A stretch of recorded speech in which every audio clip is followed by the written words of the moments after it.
우리 괴물들을 다루시는 하나님. 데이빗 윌커슨. 미국의 크리스찬들이 졸지에 욥의 고난에 내몰리고 있습니다. 공교롭게도 언제나 가장 곤란하고 괴로우며 절망한 신자에게 어떠한 시험이나 환난에 대한 경론이 시작됩니다. 제가 말하고 있는 사람은 의롭고 신실하며 하나님을 사랑하는 종이며 찬양과 기도에 헌신된 사람입니다. 그러나 슬픔과 문제가 그의 삶을 압도할 때면 이 사람은 마치 자기가 무신론자처럼 느껴지기 시작합니다. 그만큼 삶의 무게가 무겁게 짓누른다는 뜻입니다. 그 고난의 절정에서 이 종은 다음과 같이 결론 짓습니다. 내가 불렀을 때 그분께서 내 기도를 듣기는 하시겠지만 그러나 나는 그분이 내 목소리에 귀 기울이셨다고 관심을 가졌다고 믿지는 못하겠어. 왜냐하면 그분이 나를 폭풍으로 깨뜨리고 이유 없이 내 상처를 갑절로 크게 하셨어. 욥도 한때 그랬습니다. 욥기서 9장 16절에서 18절을 보십시오.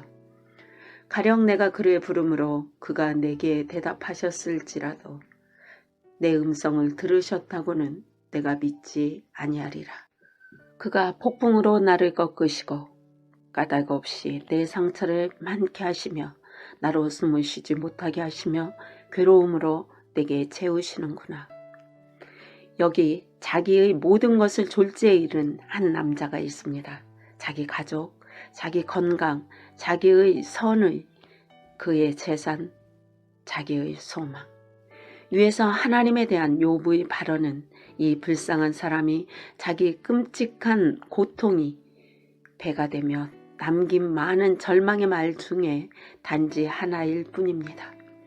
욥기에 저런 절망의 표현들이 수두룩하게 반복해서 나옵니다. 욥이 더욱 견디기 어려웠던 것은 그의 모든 재난이 어느 날 갑자기 그를 덮쳤다는 것입니다. 어느 날 욥은 이렇게 단언하였습니다. 그분이 나로 숨도 쉬지 못하게 하시고 괴로움으로 나를 채우시는도다. 얼마나 고난이 연속적으로 극심한지 숨 돌릴 시간도 여유도 없었다는 뜻입니다. 결국 그 절망의 가장 깊은 곳에서 욥은 또한 이렇게 말하기도 했습니다. 그의 채찍에 맞아 어이없이 숨져가는데 죄 없이 절망에 빠진 자를 그가 비웃으시네. 이런 여러 가지 말로 욥은 이렇게 말한 것입니다. 거룩하거나 의롭게 사는 것은 소용이 없구나. 하나님께서 사악한 자나 순결한 자나 똑같이 다루시는구나. 그럼 왜 올바르게 살며 수고하겠는가? 나는 전심을 다해 하나님을 사랑했어. 기도하는 사람이었고 바르고 정직했어. 친절하고 동정적이어서 가난한 사람을 돌보고 헐벗은 사람을 입혔어. 또 나는 헌신되었고 회개한 신자였어. 주님을 최대한 경외하며 나의 자녀들을 길렀어. 그런데 나에게 일어난 일 좀 봐. 내 삶은 이제 슬픔과 문제와 고난밖에 없어. 아무도 나에게 진심으로 신경 쓰지 않아. 그리고 아무도 나에게 조언이나 평안을 줄 수 없어. 나는 내 코너에 몰린 채 중보자도 없어. 오, 제발 하나님께서 회초리를 거두어 가시길. 나를 그만 괴롭히시길. 이 모든 재난들이 나를 압도하고 있어. 주님께서 이것들 가운데 어떤 일이라도 하고 계신다면 정말 모르겠어. 나의 삶은 웃음거리처럼 돼버렸어. 그리고 하나님께서 내 모든 슬픔 속에서 나를 비웃고 계셔. 그런데 이런 욥의 예는 우리 모두에게 커다란 위안이 된다는 것입니다. 저 윌커슨은 욥이 앞으로의 날에 격렬한 시험을 겪을 마지막 날의 신자들을 대표한다고 믿습니다. 그리고 지금 미국의 크리스찬들은 졸지에 직장에서 해고당하고 주택 대출금을 납입하지 못해서 살던 집에서 쫓겨나서 모텔로 공원의 텐트로 전전하고 있습니다. 욥보다 강하지는 않지만 마치 욥과 비슷한 고통을 당하고 있다고 봅니다. 과연 하나님을 경외하는 많은 그리스도인들은 욥이 경험한 것과 동일한 고난을 맞이할 것입니다. 그래서 우리는 먼저 고난받은 사람 욥의 이해가 필요한 것입니다. 우리나라 미국은 이미 고난과 재난의 때에 들어선 것일지도 모릅니다. 지금의 사태가 앞으로 호전되기는커녕 점점 더 깊은 늪과 수렁으로 빠져 들어갈지 모릅니다. 저는 우리나라가 급격히 이해할 수 없는 고난의 시대를 맞고 있다고 생각합니다. 일찍이 세계가 본 적이 없는 그런 시대 말입니다. 지금 많은 훌륭하고 헌신된 그리스도인들의 삶 위에 문제에 문제가 겹겹이 쌓이고 있습니다. 어떤 사람들은 최근의 경기 불황에 그들의 직업을 잃었고, 또 다른 사람들은 몇 주 또는 몇 달 동안 퇴출당했습니다. 욥과 같이 많은 헌신된 신자들이 벌거벗겨져 가고 있습니다. 그리고 전에 그들이 경험해왔던 그 어떤 것도 신앙도 그들을 그러한 고난에 준비시키지 못했습니다. 그러나 다수의 그리스도인의 결혼 생활이 시험받고 있습니다. 가족들은 믿을 수 없는 압력 아래 처하게 되었고 온갖 종류의 고통에 직면하고 있습니다. 젊은이들은 시대의 광란에 길을 잃고 방황하며 버림받고 있습니다. 그리고 이 모든 국내적 불행에 우리의 국가적, 개인적 번영은 점차 사라지고 있습니다. 우리의 건강 또한 악화되어 새로운 질병들이 늙은이와 젊은이를 괴롭히고 있습니다. 우리 주변의 모든 문제들이 솟아오르는 것을 볼 때 우리는 절망의 잿더미 위에서 허망하게 바라보고 있는 우리 자신을 발견합니다. 이런 상황에서 미래를 바라보는 것은 무서운 전망일 수도 있습니다. 우리가 장래를 내다볼 수 있는 모든 것은 다만 더한 불확실성과 두려움과 암울한 울부짖음일지도 모릅니다. 욥과 같이 우리의 마음은 울부짖을 것입니다. 우리가 어떻게 할까? 왜 이 모든 것이 하나님의 신실한 종에게 일어나고 있는 것인가? 왜 주님께서 간섭하셔서 멈추지 않으시는가? 그러나 우리가 보는 이 세대에게 일어나는 일은 바로 욥에게 일어났던 일과도 같습니다. 그래서 우리는 그의 이야기 욥기를 고찰함으로써 많은 것을 배울 수 있는 것입니다. 하나님께서 욥을 그의 고난에서 꺼내셨던 것처럼 그분께서는 우리의 고난에서 우리를 건져 주실 것입니다. 앞으로의 날들에 우리는 어떠한 안락의 포근한 고치 안에서 안주하게 할 수 없습니다. 그것은 허무한 공상입니다. 단지 그런 일은 어느 누구에게도 없을 것입니다. 다른 모든 사람들처럼 그리스도인들도 모든 방면에서 문제를 직면하게 될 것입니다. 그러나 우리는 확신할 수 있습니다. 하나님께서 욥에게 그러하셨듯이 우리의 모든 고난 내내 우리를 신실하게 구해 주실 것이라는 것 말입니다. 저는 이 진리가 미국의 방방곳곳의 강단에서 설교되는 것을 듣습니다. 그것은 하나님께서 이 마지막 날에 선지자적 목소리로 키워오신 사역자들에 의해 주장되고 있습니다. 이 신실한 목자들은 다가오는 환난을 위해 주님의 백성을 준비시키려 결심하고 있습니다. 그리고 지금 수백 명의 그런 목회자들이 여러 도시에서 기도하기 위해 모입니다.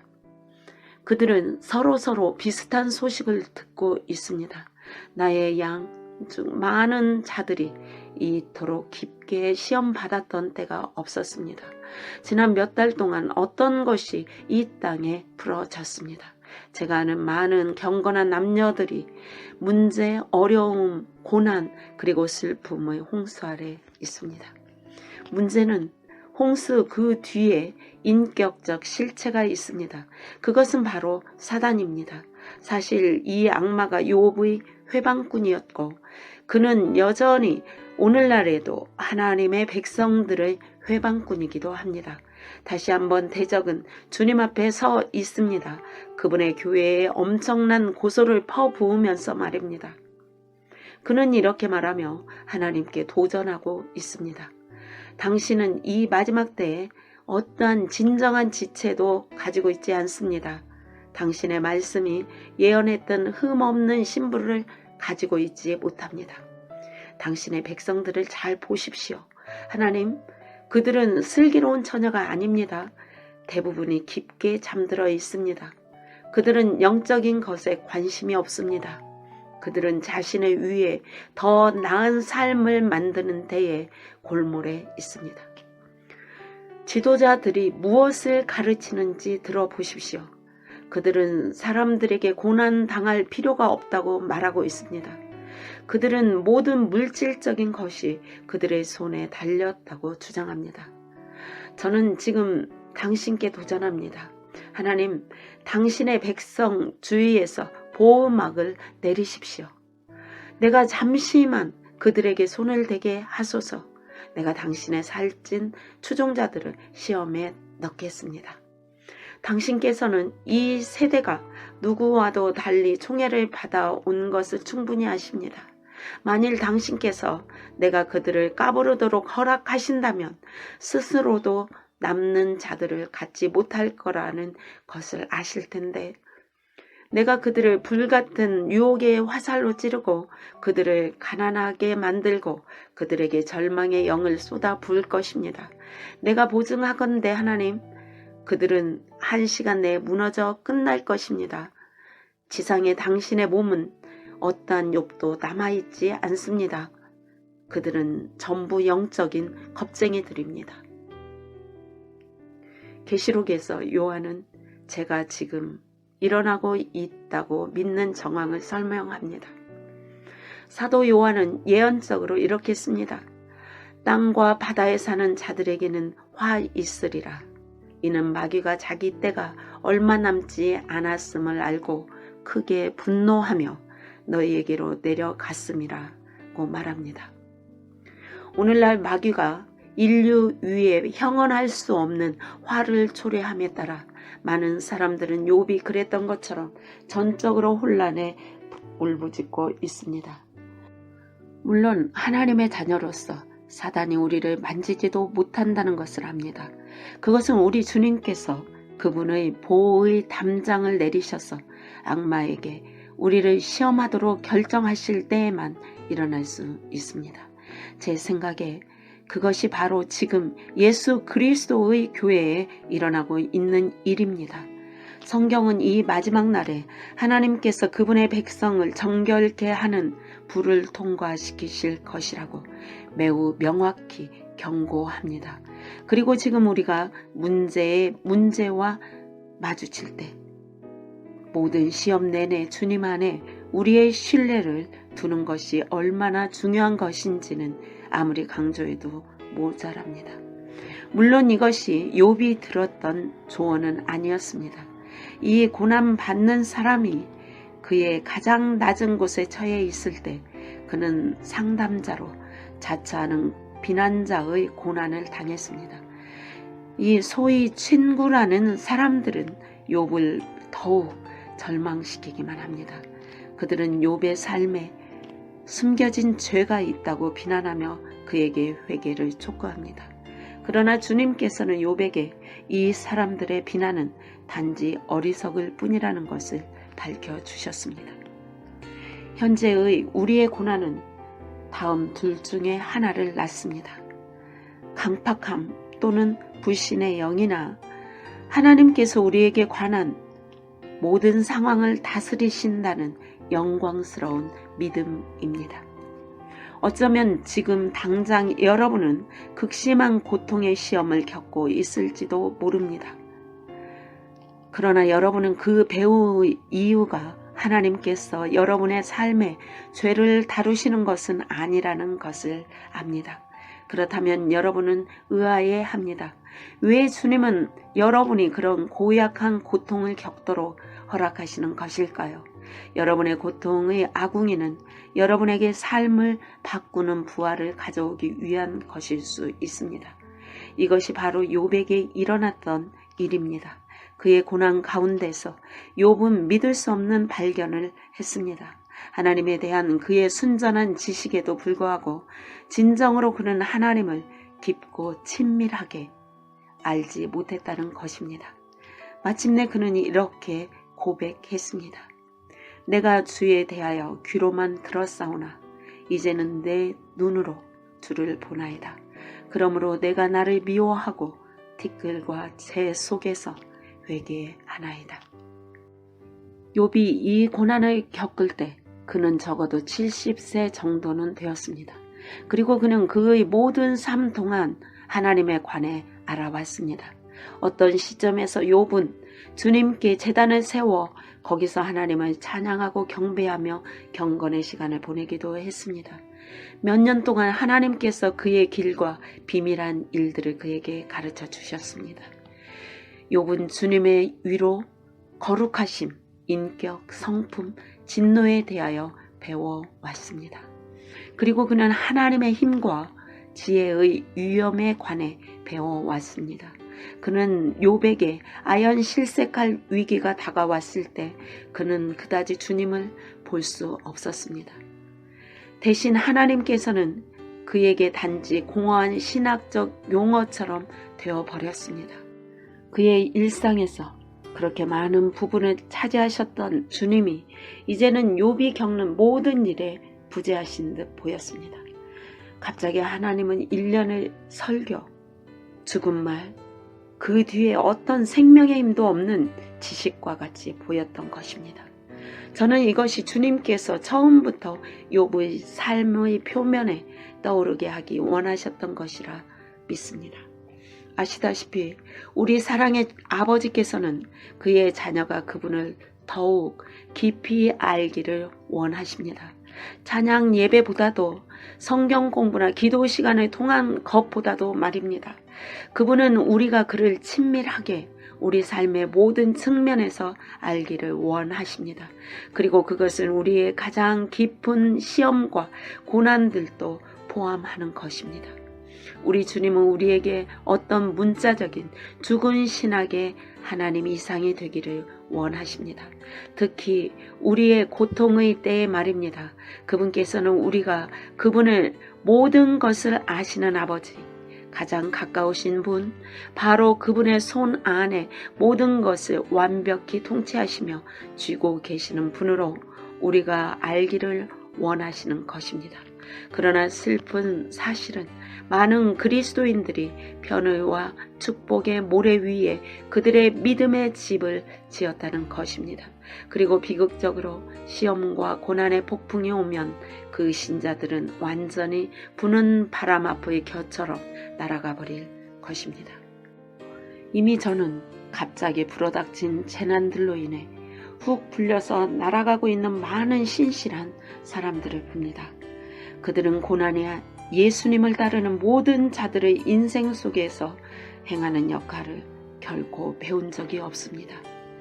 대신 그들은 그들이 하나님을 믿었기 때문에 번영하고 고통 없는 존재가 되어야 한다는 가르침을 받았습니다. 그들은 그들의 모든 기도가 즉시 별 시험 없이 응답되어야 한다고 생각합니다. 그렇지만 성경은 결코 주님께서 우리에게 고난을 피하게 하신다고 말하지는 않습니다. 그보다 성경은 우리를 고난에서 구해 주신다고 말합니다. 그리고 그것이 바로 하나님께서 욥에게 행하셨던 일이기도 합니다. 갑자기 시험과 고통을 상징하는 돌풍이 욥 앞에 나타났습니다. 그리고 그 초자연적 돌풍의 한 가운데서 주님께서는 욥에게 어떻게 그의 고난들 위로 솟아나는지를 드러내셨습니다. 주님이 어떻게 이 일을 행하셨습니까? 그분께서는 그의 종이 무시무시한 두 괴물의 얼굴을 들여다보게 하셨습니다. 거대한 하마와 백과 같은 악어 말입니다. 하나님께서 욥에게 말씀하셨습니다. 이제 내가 너와 함께 만든 베못 하마를 보아라. 그가 소처럼 풀을 먹는도다. 내가 갈고리로 리워야단 악어를 끌어낼 수 있겠느냐? 또한 끈으로 그의 혀를 맬 수 있겠느냐? 어째서 하나님께서는 욥에게 이 거대한 두 괴물을 생각하게 하시며 계시하셨겠습니까? 첫째, 주님께서는 이 문제를 그의 종에게 내셨습니다. 보아라 욥, 여기 하마가 너를 뒤쫓아온다. 너는 어떻게 할 것이냐? 내가 너의 육체적인 힘으로 그와 씨름하여 눕힐 수 있느냐? 아니지. 아마 너는 그에게 달콤한 말을 걸어볼 수는 있을 것이다. 이제 위협적인 악어를 보아라. 내가 어떻게 그를 다루겠느냐? 그냥 그에게 다가가서 그의 코에 밧줄을 걸겠느냐? 내가 그를 애완동물과 같이 길들이거나 뜻대로 그와 놀 수 있느냐? 나에게 말해보라. 너는 그의 거대한 턱을 비틀어 열어 그의 이빨을 볼 힘이 있느냐? 물론 없다. 이 피조물은 돌 같은 심장을 가졌다. 그에게는 자비란 개념이 없다. 이것은 동물의 왕국에 관한 단순한 설명 그 이상입니다. 그보다 하나님께서는 욥에게 인생의 괴물에 관한 무엇인가를 말씀하고 계셨던 것입니다. 그분께서는 그의 종에게 욥의 인생에 도전하는 괴물 같은 문제들을 상징하는 이 두 가지의 두렵고 흉포하며 압도적인 피조물을 보여주고 계셨던 것입니다. 주님께서는 욥에게 지적하셨습니다. 만일 내가 이 두 마리의 거대한 피조물과 싸울 수 있다고 생각한다면 너는 굉장한 실수를 한 것이다. 내가 얼마나 열심히 노력하든지 절대 이길 수 없다. 내가 보증하건대 너는 절대 그 싸움을 이길 수 없을 것이다. 하마를 생각해 보아라. 그는 보이는 모든 것을 밟아 뭉개버린다. 그는 단지 내가 다루기에는 너무나도 큰 문제인 것이다. 욥, 그러니 내게 말해보아라. 내가 어떻게 그와 씨름하여 눕힐 수 있느냐? 내가 그를 올가미 씌우거나 옥수수 한 바구니로 꼬이겠느냐? 아니, 너는 어쨌든 그와 상대가 안 된다. 내가 하는 그 어떠한 것도 그를 길들일 수는 없다. 오직 나 주님만이 그러한 괴물 같은 피조물을 멈추는 방법을 아는 것이다. 그리고 악어는 어떠하냐? 내가 본 그 면도칼같이 날카로운 이빨들은 사단이 시험 동안 너를 뜯었던 악마의 이빨과도 같은 것이다. 어떤 인간도 그런 피조물과는 싸울 수 없다. 그리고 누구도 그 자신의 힘으로 악어의 두꺼운 갑옷을 벗길 수는 없다. 너의 영적인 대적, 악마도 마찬가지다. 오직 나만이 그와의 싸움에서 이길 수 있는 것이다. 이 이야기에서 하나님께서 무엇을 말씀하시는지 들으십니까? 그분은 단지 욥에게만 말하는 것이 아니라 온 신자들에게 말씀하시는 것입니다. 그리고 그분께서는 여러분의 삶의 괴물에 관한 실체를 직면하라고 선포하시는 것입니다. 너희는 그들을 다룰 수 없다. 오직 나만이 그들을 다룰 수 있는 유일한 자이다. 이 시점에서 저는 갑자기 욥의 머리에 떠오르는 작은 빛을 상상해 봅니다. 그는 분명 이렇게 깨달았을 것입니다. 주님께서 나에게 보여주시는 이 괴물들, 거대하고 압도적이고 대단무쌍한 피조물들, 그들이 나의 모든 문제들이야. 그리고 나는 절대 그들과 싸워 눕힐 수 없어. 이 모든 시간 나는 잿더미 위에 앉아 왜 하나님께서 이 괴물 같은 문제들이 나를 대적하여 오게 하셨는지를 알아내려 노력하며 앉아 있었어. 나는 그들과 싸워 쫓아낼 방법을 알아내려고 노력했어. 그러나 사실 나는 나의 하나님께서 모든 것을 하실 수 있다는 것을 잊어버렸던 거야. 그리고 그분께서 나를 위해 싸워 주실 거야. 이제 욥의 말은 달라집니다. 성경은 이렇게 말합니다. 그러자 욥이 주께 대답하여 말씀드리기를 주께서는 모든 것을 하실 수 있으며 주의 생각은 그 무엇도 막지 못한다는 것을 내가 아나이다. 욥기서 42장 1절에서 2절. 욥은 본질적으로 이렇게 말하는 것입니다. 나의 하나님은 전능하셔. 그분께서는 모든 것을 하실 수 있어. 그리고 그의 어떠한 목적도 좌절될 수 없어.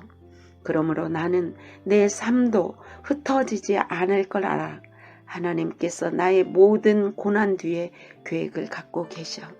나는 내 주님이 나의 곁에서 지키시는 걸 알아.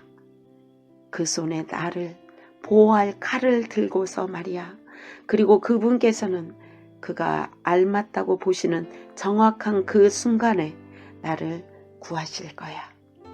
어떤 사람이나 괴물도 그의 마음을 바꾸거나 그의 계획에 영향을 미칠 수 없어. 그분께서는 절대적으로 그의 길을 가지실 거야. 나는 내가 하마나 악어를 대적할 수 없다는 걸 알아. 그러나 그건 중요치 않아.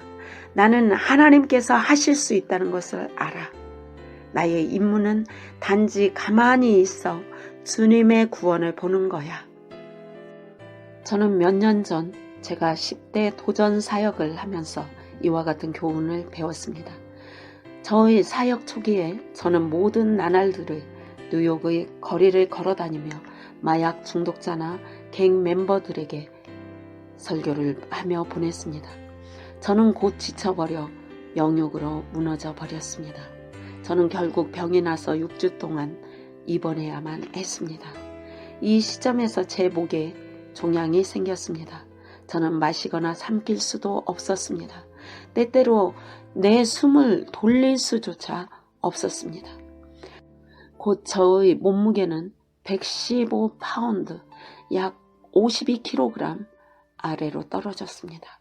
우리의 사역 자금을 모금하기 위해 돌아다닐 수도 없었습니다. 그래서 그때 제가 병원에 더 오래 머물게 되면서 그 사역 자금은 바닥나기 시작했습니다. 곧 우리의 마약, 알코올 중독자들을 위한 사역은 끝이 다가온 것처럼 보였습니다.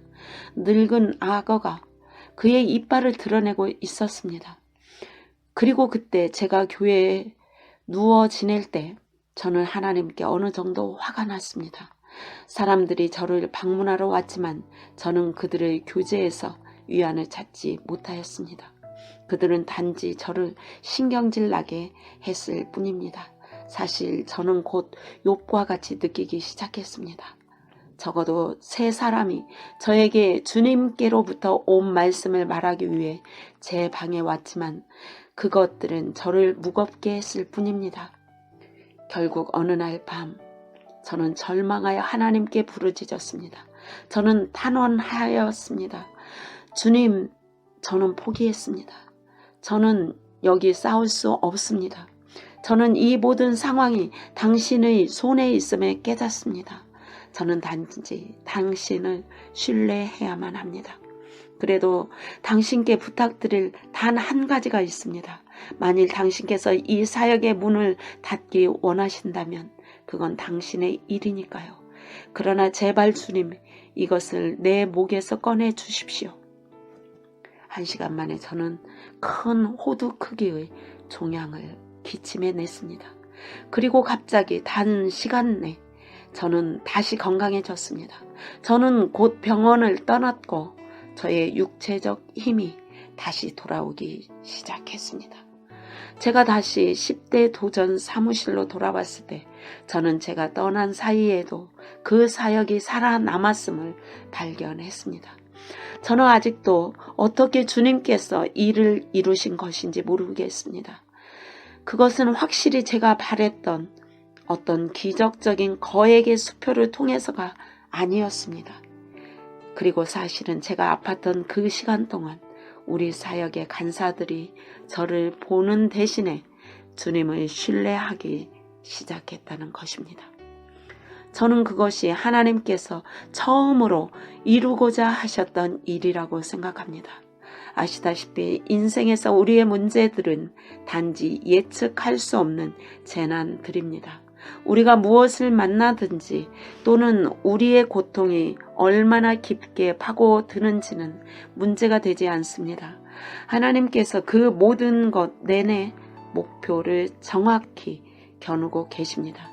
또 그분께서 우리를 위해 괴물과 싸우는 때도 정확하십니다. 가끔씩 우리는 악마가 와서 하나님의 계획을 끊어버렸다고 생각합니다. 그렇지만 절대 그런 경우는 없습니다. 우리 아버지께서는 항상 그 모든 것을 그분의 지배 아래 두십니다. 그리고 그분께서는 사단이 악하게 의도했던 것들을 이용하셔서 그것들을 우리의 선한 것으로 바꿔주십니다. 우리가 시험의 한가운데 있을 때 우리는 괴물로부터 우리의 눈을 떼어야 합니다. 그런 때는 우리는 이렇게 말하며 스스로 격려할 필요가 있습니다. 나의 하나님은 어떠한 것이라도 하실 수 있어. 그리고 그분께서는 나를 잊지 않으셨어. 그분께서 지금 나를 보고 계셔. 내가 이 고약한 시험을 견디는 동안에 말이야. 그리고 나는 알아. 얼마나 상황이 나빠 보이든지 간에 그분께서는 모든 것을 지배 아래 가지셨어. 누구도 어떤 힘도 그분이 나를 향한 계획을 바꿀 수 없어. 어쩌면 여러분은 지금 당장 이렇게 의아해하며 낙담하실지도 모릅니다. 나는 내 문제에서 벗어날 어떤 길도 보지 못하겠어. 내가 이 맹렬한 시험에서 빠져나갈 수나 있을까? 아니면 나의 고난은 예수님께서 오실 때까지 계속될 것인가? 주님, 제가 다시 즐거워할 수 있을까요? 여기 여러분을 향한 하나님의 대답이 있습니다. 보라, 우리는 견디어내는 자들을 복 있는 사람들로 여기나니 너희가 욥의 인내를 들었고 또 주의 결말을 보았거니와 주는 인정이 심히 많으시고 자비로우시니라. 욥이 그의 친구들을 위하여 기도하였더니 주께서 욥의 사로잡힘을 돌이키셨고 또 주께서는 욥에게 전에 소유했던 것의 2배를 주시니라. 욥이 그랬듯이 여러분에게 잃어버렸던 것이 2배로 불어나지 않을지도 모르겠습니다. 그러나 여러분은 무엇인가 훨씬 훌륭한 것을 가지게 될 것입니다. 여러분은 하나님께서 여러분의 삶을 다스리시고 계시다는 지식을 마음의 진실로 가지게 될 것입니다. 여러분을 향한 그분의 사랑은 더 이상 신학적인 관념이 아닐 것입니다. 대신 여러분들은 개인적인 방법으로 그분의 구원을 깊이 알게 될 것입니다. 그리고 여러분은 다시는 어떤 원수나 고난도 두려워하지 않을 것입니다. 왜냐고요? 여러분은 정복자 이상으로 여러분의 시험을 이겨낼 것이기 때문입니다. 예수 그리스도와 함께 하늘의 자리에 앉아서 말입니다. 지금 당장 여러분은 욥과 같이 그 시험이 시작될 때에는 설교나 성경 공부를 통해 하나님에 대해 들은 것으로만 그분을 아는 건지도 모릅니다. 그것도 좋은 것입니다. 왜냐하면 성경은 여러분의 믿음이 어디에서 오는지 정확히 말해주기 때문입니다. 그것은 바로 하나님의 말씀을 들음에서 오는 것입니다. 그러나 이제는 하나님께서 여러분에게 그분을 보기를 또한 원하시는 것입니다. 그분은 그분께서 여러분 삶을 위한 신성한 계획을 가지셨다는 절대적인 믿음을 키우기를 여러분에게 원하시는 것입니다. 그리고 그분의 영원한 목적은 지옥의 어떠한 악마에 의해서도 여러분의 길에 나타나는 어떠한 괴물에 의해서도 회방받을 수는 없는 것입니다. 그때 가장 큰 시험 한가운데서 여러분은 욥이 그랬던 것처럼 하나님의 선하심을 증거할 수 있을 것입니다. 그리고 여러분은 담대하게 이와 같은 훌륭한 믿음의 선언을 빌어 말하게 될 것입니다. 그분이 나를 죽이실지라도 나는 그분을 신뢰하리라. 아멘. 아멘.